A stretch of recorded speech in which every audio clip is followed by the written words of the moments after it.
Alright guys, how's everybody going? So I'm just going to take a little walk today, bring you guys with me, talk about a few different things. This place is a pretty cool place to stop. I like this, it's a little canyon. But let's talk about a few things. And that's, there's a lot of uncertainties when it comes to prepping and your ultimate end goal. Like, what is your end goal? Is it to have a homestead? Is your end goal to have a homestead? You have chickens, maybe a cow or two, goats. I mean, I think all of us, our end goal is to be self-sustaining, self-sufficient. That's a pretty damn good, worthy goal, to be self-sufficient, self-sustaining. I think that's what we all want.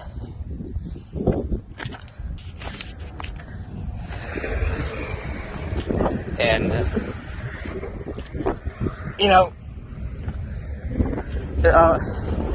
what is your goal? Is it to be by yourself, or your family on the little homestead by yourself? Guys, my profession, I've got a lot of things that I think about. I've got a lot of time to myself, behind the wheel. A lot of time to myself where I can think about what I want as my end goal. Do I want a house? Hey guys, Mexico is literally just a little ways over that way. Anyways, do I want a house with a little bit of livestock to myself? Some plants that I can plant? Grow some seeds? Is that what I want? I mean, it's not a bad idea. Wouldn't be terrible. It's what a lot of us want. But guys, again, I've been thinking a lot lately. And that is, I've lived in, I grew up here in Central Texas. Middle of the land and everything. Pretty fertile area. Damn good place to do a homestead, Central Texas. Now I live out in the desert in Texas, but still Texas nonetheless. But I've been thinking, what are the main essentials that we need to live, to survive? The bare necessities. We need food, water, and shelter. And we need security. Oh, look at that. We need security.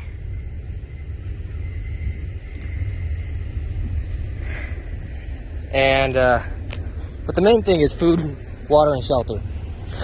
Right? We can never have enough food and water. That's a fact. It's a fact we can all agree on. Never have enough food or water. Well, guys, like I said, I grew up in Central Texas, but I've lived in Massachusetts for a few years, unfortunately. Yeah, I know. Liberal state, Massachusetts. Real pretty state. Good people. Again, really, really pretty. Hate the politics over there. Now, one thing that I came to adore and love when I was living in Massachusetts is the ocean. Now, obviously, you can't drink seawater. We all know that. It'll kill you before it makes you better. But guys, seawater, in the end, is water with just salt. A lot of salt, but it's just water with salt. There are methods and ways that you can turn that salt water into fresh water.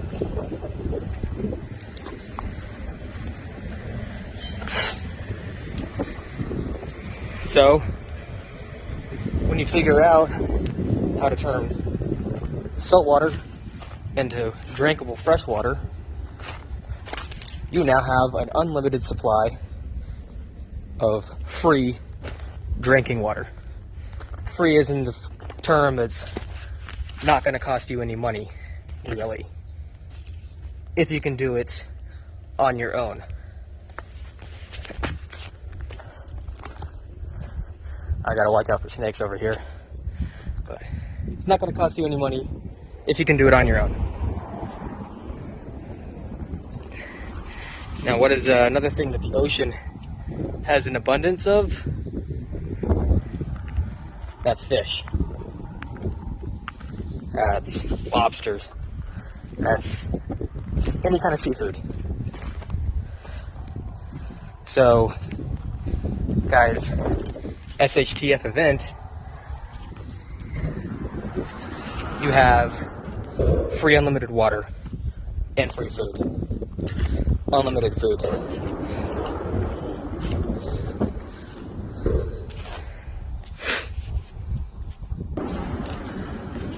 Now, my end goal, guys, is to get a sailboat. A decent sized sailboat. One that you could live on. Now, yeah, I know. There's a lot of people that are against that kind of stuff. That's because there's a lot of maintenance that goes into sailboats. There's a lot of what ifs when it comes to boats. Like, oh, what if your house sinks? Yeah, well, there is that what if. What if the house sinks? What if, you run into a storm and there's a lot of what ifs, guys. But, there's also a lot of what ifs. There's a lot of what ifs on a regular homestead on the land. What if there's a fire? Well, that's what you got a fire extinguisher for, right? Well, what if it's a wildfire? Sorry, I got him under the bridge. What if there's a wildfire? You're not gonna put out a wildfire with a fire extinguisher, especially if it's a grade down kind of event. What if there's an earthquake? You can't stop an earthquake. I promise you're not going to stop an earthquake. What if, you can get into a little bit of more of the obscure what ifs, like what if there's a land invasion? What if there's breakdown in society, WROL, and there's mass looting and rioting? What if people go out to the country? Yeah, you can say, oh, well, I'll just shoot them. Well, I guess you can. But how many can you take care of on your own, like in that way? What if there's more people than you're ready to accommodate in that sense?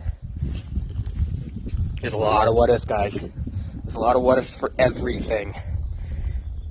It's personal preferences.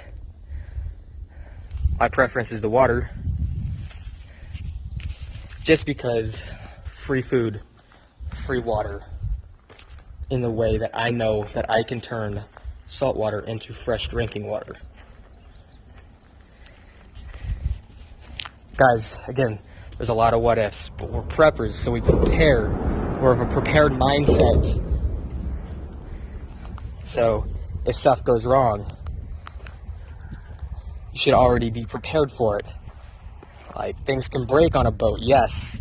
That's what we're preppers for. You were prepared for things to break. Prepared for things to go wrong. Things can break on a house. You have to worry about roofing. The fence line, walking the fence line, is it compromised? Things like that. In Grid Up right now, we've got car insurance, car payments, maybe a mortgage, homeowners insurance, rent if you're in an apartment. There's a cost for everything, land or water. And in my opinion, guys, the water is where life is. Choosing to live or choosing to pick your homestead on the water, you know, it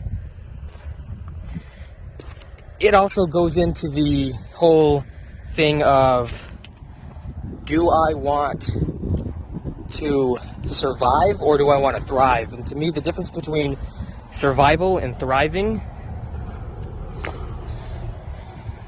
that guy's going really slow. The difference between thriving or surviving and thriving is, surviving is just doing enough to get by, but thriving is doing enough to get by and having fun with it.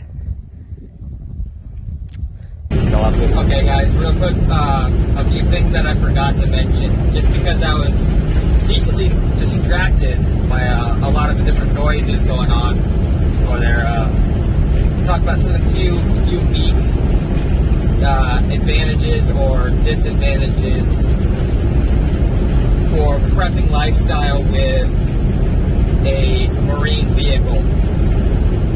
And disadvantages, yeah, there are some. They can be kind of big disadvantages.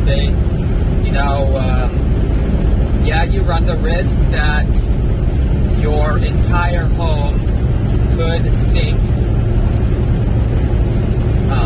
That's what you got to do maintenance for. You have to do maintenance on it. And yeah, you still run the risk of having it go under, but it's not that great of a risk. You do have the unique disadvantage of, you have to worry about storms, where they are, what time of year it is, where the storms are, how they typically act, all that kind of stuff. That's kind of a unique disadvantage. I mean, you got to worry about storms on land as well. But on the water, you're kind of moving, so, having an idea of where you are, what time of year it is, and what kind of storms are prevalent in that area at that time of year, that's something you have to keep an eye on, think about. You got the unique disadvantage of having shit go wrong, like the mask of break,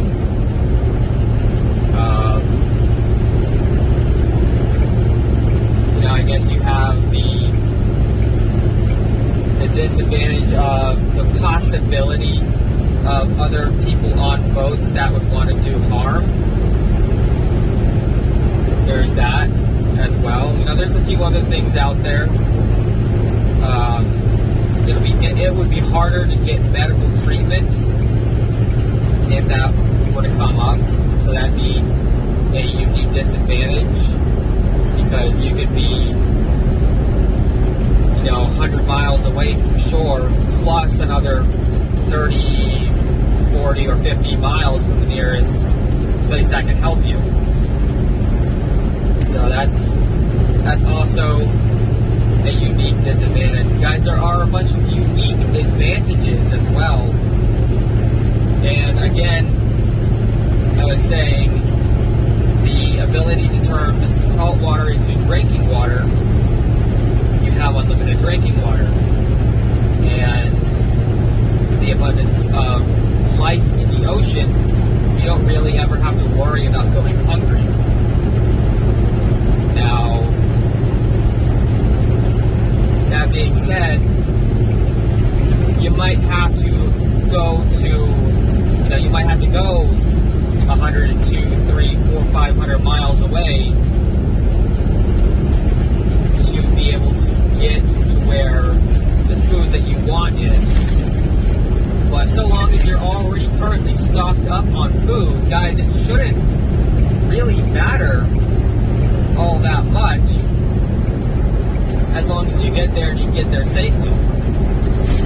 You guys, you have the unique advantage of moving wherever you want, moving your entire house wherever you want, whenever you want, obviously it's going to be kind of difficult to get from, let's say, the East Coast to the West Coast or vice versa, because you would have to go all the way down to Panama and take the Panama Canal. And in a WROL or a worldwide SHTF event, that might not be an option. However, you can still pretty much move wherever you want, really, with a sailing vessel as your home, as your homestead. You still can grow food on a boat. It's going to take a lot of work, but it can be done, and people do it. So you can't discount not being able to grow food, because you can grow food on a boat. Now, guys, another thing, when it comes to being able to move your home, that also comes with the seasons. So let's say it's a little too hot for you and you want to go where it's cooler. Well, you don't have to get a plane ticket or drive or anything like that. You can just move your entire home north to where it's nicer weather, or south to where it's nicer weather, wherever you want. As there's going to be, like I said before, there's disadvantages and advantages to everything. Boats, not a lot of people think about boats as a lifestyle to live on. And that's going to be another advantage if you don't want to deal with people. It's easy to isolate yourself. It's real easy to isolate yourself on a boat. So guys, I'm going to end it here. Y'all have a good one.